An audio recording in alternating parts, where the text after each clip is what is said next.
Hey everyone, and welcome to day one of my horror movie review marathon, and I've got your Misery movie review. When a writer gets in an accident, his so-called number one fan comes to make it all better, right?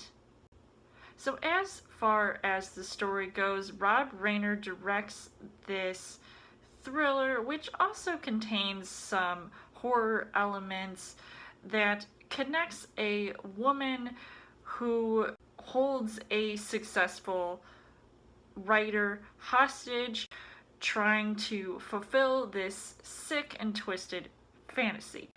Released in 1990 and based off of the Stephen King novel, this is one of those movies that keeps you interested until the very end and leaves you captivated to find out what is all going to happen.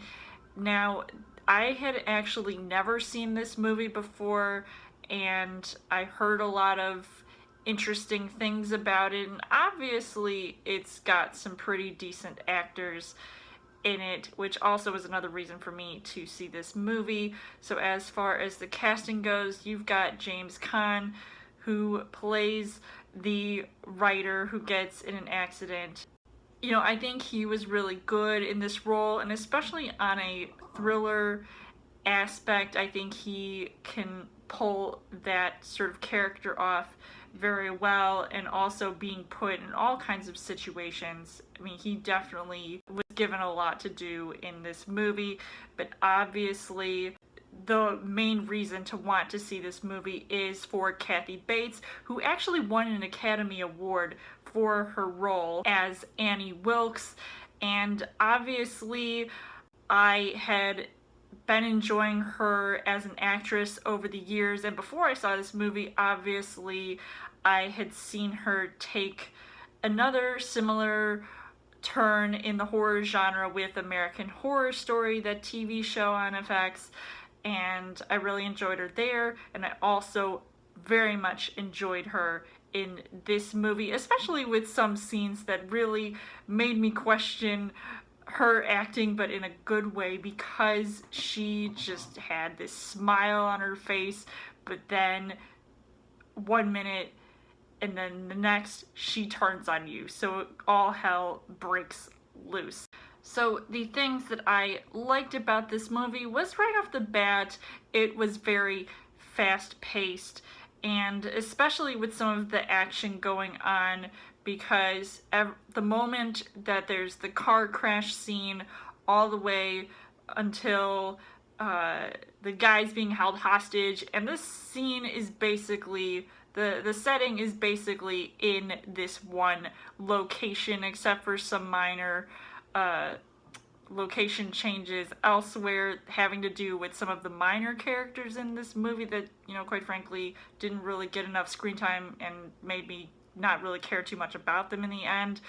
Madness ensues basically the moment James Caan is put in that room with just a typewriter and a bed, and that's pretty much going on at least an hour into the film. And I also like the fact that there's this tonal shift at times, obviously, because it's a thriller meets horror.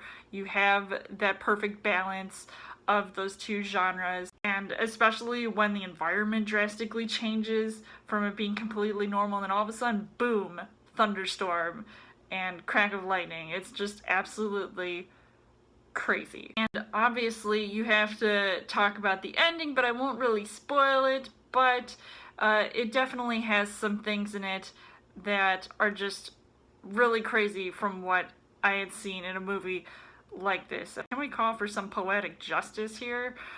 But unfortunately, the things that I didn't really like about this movie was that it is a bit slow moving at times, and I, you know, didn't really care too much about that.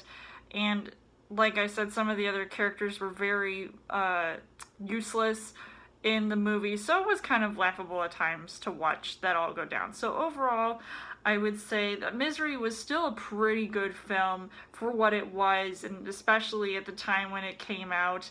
I don't know exactly if it still stands the test of time, but considering for my first watch, I really enjoyed it. So I would recommend it to you guys if you haven't gotten a chance to see it. And I would give this 4 hearts on the heart rate scale. So let me know in the comments what you guys thought of Misery, and come back tomorrow for day 2 of my horror movie review marathon. And as always, you guys can subscribe to my channel. I've got more movie reviews, movie updates. Come back every week for a Trial Thursday video. You guys can also like me on Facebook and follow me on Twitter, and I will see you guys later.